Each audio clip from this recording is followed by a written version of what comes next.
Hi guys, magandang gabi po. So pag-usapan natin ngayon is about sa talaga ba or need ba talaga na kailangan kompleto yung documents mo once na gusto mo na or once na nagpa-visa interview ka. So yan. Yun yung pag-usapan natin kasi marami po nagtatanong sa atin. So may mga ilan na mga hindi pa complete documents or hindi pa kompleto yung requirements nila pero nandyan na ang kanilang visa appointment. So bakit ba kailangan muna na meron kang mga documents? So syempre sa kahit na ano pong mga appointment, may mga documents yan. So, ipapahanda po yan ng inyong mga agency, ang mga documents like ang inyong visa form.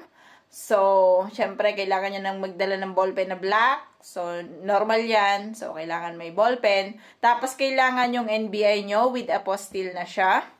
Tapos, nakatranslate na rin siya in Czech. So, meron din kapag ex-abroad ka, tapos less than 3 years ka pa lang dyan sa Pilipinas nag-i-stay. So, pakukuhanin ka rin ng police clearance, apostille police clearance, tapos translated into Czech din siya. So, yan yung mga major na documents na kailangan nyo i-prepare. What if hindi nyo siya na-comply kaagad? For example lang ha, kasi ang NBI po is meron siyang appointment din. So, kapag gusto mo magpa-apostille, so meron din siyang requirements or meron din siyang time na i-consume mo kasi kailangan nyo nga po na mag-appointment muna para sa ating NBI apostille.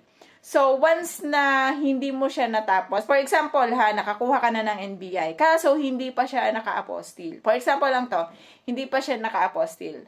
What is the best thing to do? So, pupunta ka pa rin dun sa iyong visa interview. Pero, syempre, meron dun nakalagay sa iyong documents na incomplete ka. So, bibigyan naman kayo ng papel kung ano yung mga kailangan yung i-complete bago ang 3 months. So, 3 months lang yung ibibigay nila sa inyong palugit. Dapat matapos niya yan. Kadalasan po kapag ex-abroad ka, nagkakaroon ng problema kapag pinakuha ka ng police clearance sa bansa na pinanggalingan mo. For example, ako, galing po ako ng Japan nung time na yon. Tapos, pakukuhanin ako ng police clearance sa Japan. So, syempre, yung Japan Embassy, makikipag-usap pa ako, pupunta pa ako ng krame. So, ang dami niyang senaryo na dadaanan ko. Kaya ko ba ang 3 months?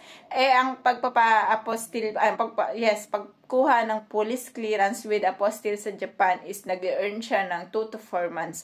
So, bago pa siya makarating sa akin, paano kung malampasan niya na yung 3 months ko na palugit ni Embassy? So, ang mangyayari po nun, so, mababaliwala, mabovoid ang aking interview sa kanila. And then, kung si company or si agency na pinasukan ko is willing pa rin sila na i-reschedule ang aking interview ulit, so, pwede naman yun. Yun nga lang, sayang kasi yung panahon. Kaya mas maganda po, pagpunta nyo doon sa inyong visa appointment is hanggat maaari is kayo po ay kompleto na ng dokumento nyo.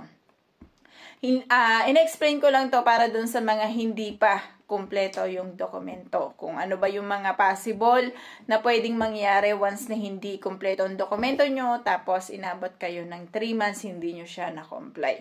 Kasi ganito yan guys, once na nagpunta kayo sa VFS, tapos andyan na yung dokumento nyo, kunyari kumpleto na yung dokumento nyo, so wala na kayong problema. So, complete documents kapag po sila ay nagpadala ng mga papel papunta dito sa ministry sa Czech Republic. So, kasama na yung papel nyo doon saan maiipadala dito sa Czech Republic. That means, nagra-run na yung time na ongoing na, on process na ang inyong documents. But, if hindi pa kayo kumpleto ng dokumento, for example, naiwan ang isang dokumento like NBI, kunwari hindi pa apostille yung NBI nyo, so nandyan, nakabinbin pa sa BFS or sa Embassy ng Czech Republic ng Pilipinas, dyan sa Embassy ng Czech Republic sa Pilipinas. So, nakabinbin po yung inyong dokumento dyan. So, hanggat hindi nyo siya nakukumpleto, nandyan lang sa Pilipinas ang dokumento nyo. That means, hindi pa po siya on process. Magiging on process lang siya once na nag-forward na yung dokumento nyo dito sa Czech Republic. At isa pa, guys, meron ding nagtanong kasi sa akin, So, meron na silang visa. Nakalagay na doon sa www.frs.cz na approve na ang kanilang visa. Ano po yung binanggit ko na website? Ang website na to is website ng Czech Republic Ministry dito sa Czech Republic. So, once na naka-approve na kayo doon, ibig sabihin approve kayo. Pero, meron pong validity ang visa natin na 6 months lang. Ngayon, for example, sinabihan kayo ni agency nyo na, kunyari, ngayon ay June. Tapos, sinabihan kayo, sa January na yung punta nyo sa Czech Republic. So, ibig sabihin, lampas siya ng 6 months. Okay? So, i-explain ko lang to ha. Konting explain lang to.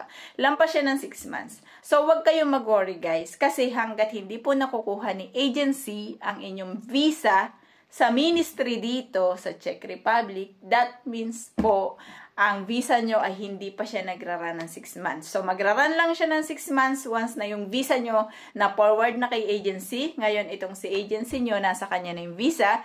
That means within 6 months, dapat mapaalis kayo ni agency nyo. Kasi pag hindi po kayo napaalis, mai-invalid ang inyong visa. So, ibig sabihin, expired. Ibig sabihin, kukuha na naman kayo ng bagong visa. So, huwag kayong magtataka doon bakit minsan, ang in-explain ko is 6 months ang validity ng visa. Pero itong mga agency nyo, minsan, sasabihin nila, ganito, lampas ng 6 months ang pagsasabi nila kung kailan ang flight details nyo.